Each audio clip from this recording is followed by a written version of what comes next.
Print media, ਇਲੈਕਟ੍ਰॉनिक media सारे ਭਰਾਵਾਂ ਨੂੰ ਮੈਂ ਜੀ ਆਇਆਂ ਨੂੰ ਕਹਿੰਦਾ। आज सारे ਭਰਾਵਾਂ ਨੂੰ ਇੱਥੇ ਤਕਲੀਫ ਦੇਣ ਦੀ ਜ਼ਰੂਰਤ ਪਈ।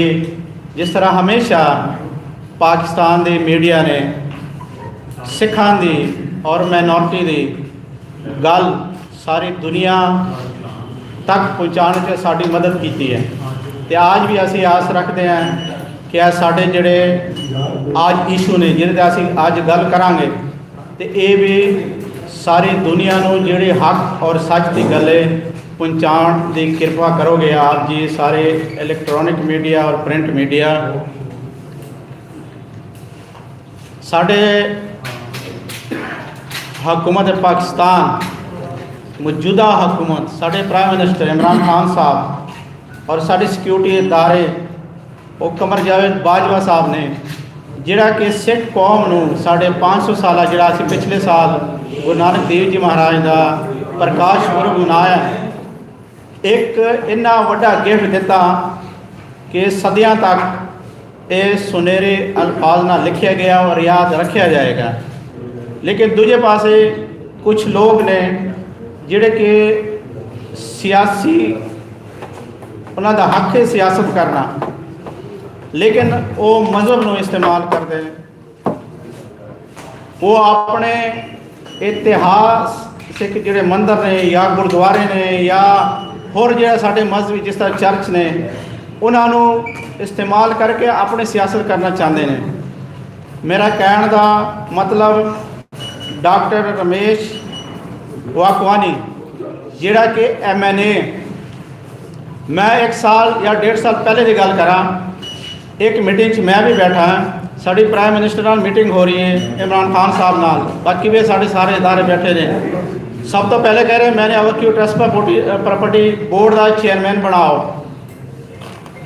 असी सिख कम्यूनिटी ने वो मुखालफत की क्योंकि ज़्यादातर प्रॉपर्टी और गुरुद्वारे सिखां दे ने पाकिस्तान दे। उस तो बाद वो कह लगा कहते मैंने अंबैसडर बनाओ किसी मुल्क दे, वो गल भी वो ना चली। तो हुण कभी सुप्रीम कोर्ट को इस्तेमाल करके कदे साढ़े होर इदारे को इस्तेमाल करके जिहड़ा कि हुकूमत पाकिस्तान और पाकिस्तान की आवाम इंटरफेयर के हवाले ना असी सारे मज़हब एक दूजे का एहतराम करते हैं, कदर करते हैं। आज भी तुहाडे सामने असी इत्थे साडे मसीह भरा दे लीडर कदे आवे क्यू ट्रस्ट प्रॉपर्टी बोर्ड के उत्ते उंगली उठाणगे, कदे साडे मिनिस्ट्री के उत्ते गल्लां करनगे। आज साडा मकसद ये कि रमेश कुमार पहले पीपल पार्टी फिर नून लीग हुण PTI आए, वो अपनी सियासत करें, सानू उहदे ते कोई इतराज़ नहीं।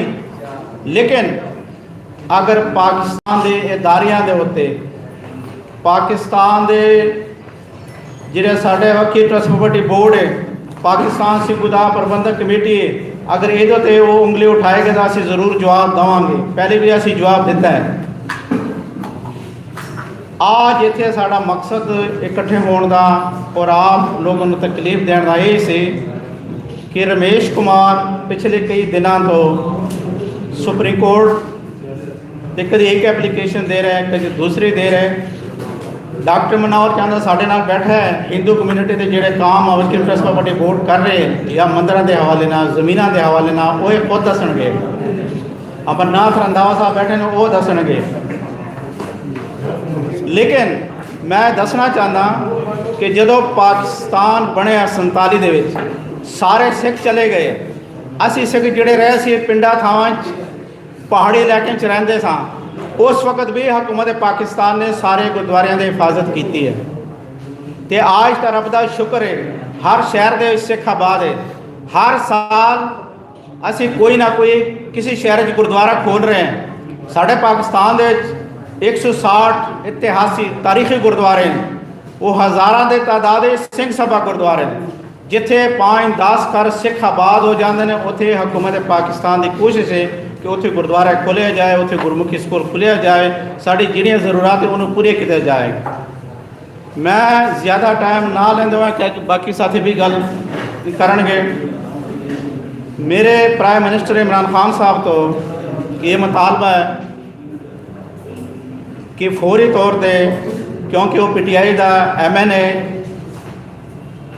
पूरे तौर पर ये नोटिस लिया जाए। वो जिहड़े कि मुल्क के इदारियां दे उत्ते वैक्यू ट्रांसपोर्ट बोर्ड के उत्ते साढ़े जिहड़े मिनिस्टर है नूरुल हक कादरी साहब साडा मिनिस्टर है, ਉਹਦੇ ਉੱਤੇ अगर ये उंगली उठाते हैं तो असी कदे भी बर्दाश्त नहीं करांगे। हाँ, जिस तरह करक के जो वाक़या पेश आया, सुप्रीम कोर्ट ने सोमोटो एक्शन लिया है, साढ़े सारे इदारे वो इन्वॉल्व होए, वो 1 2 4 बंदियां के कारण होए है। वो अगर असी कहिए कि सारे मुसलमानों का नाम लैके वो भी गलत है। जिथे मैं रहिंदा मेरे किसी ना जाती कोई रंजिश या कोई गल होए, असी उन्होंने भाएं वो सिख होए, भाएं वो हिंदू होए, भाएं साढ़े मसीह भरा, उन्होंने मजहबी रंग नहीं देना चाहिए। तो मैं ये मुतालबा करना चाहता, बल्कि मुतालबा करदा प्राइम मिनिस्टर इमरान खान साहब तो कि फौरी तौर पर, क्योंकि वो पार्टी का MN रमेश कुमार वाकवानी, ये एक्शन लिया जाए। तो बाकी हुण मैं सारिਆਂ ਨੂੰ मौका देवांगा कि वो अपने अपनी गल करनगे। डॉक्टर मजीद ऐबल साहब नुलखा चर्च के हैड ने, इंचार्ज ने, ये को होर भी काफ़ी सेवावां करते हैं, तलखेते वाले ना। तो मेरी गुजारिश है कि वो भी अपने ख्यालात का इजहार करें, क्योंकि असी पाकिस्तान असी सारी जी टीम बैठे कई सालों तो असी सारे इकट्ठा करते, हिंदू सिख मुस्लिम मसीह, असी अमन की गल कर रहे हैं। पर इस तरह जरा इश्तिहार पैदा करने वाले लोग होए उन्हों का नोटिस लेना चाहिए। डॉक्टर रमेश कुमार वाकवानी ने कहा क्या है वो कर लेते हैं आप सेंटर से पहले बात करने वाले या आप सेंटर में आते हैं, आप करने देना, गड़बड़ हो जाएगी। वो आ गया है, बिस्मिल्लाह।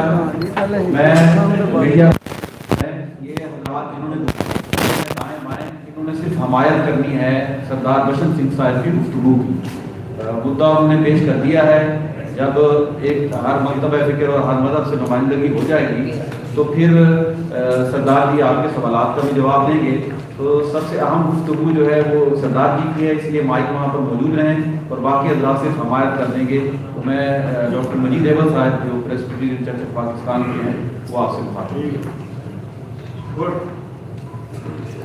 इस वक्त जितने लोग यहाँ आपके सामने बैठे हैं, ये सब इंतहाई मुहब्बे वतन पाकिस्तानी हैं। पाकिस्तान जिंदाबाद, पाकिस्तान जिंदाबाद, पाकिस्तान हमारी जान है।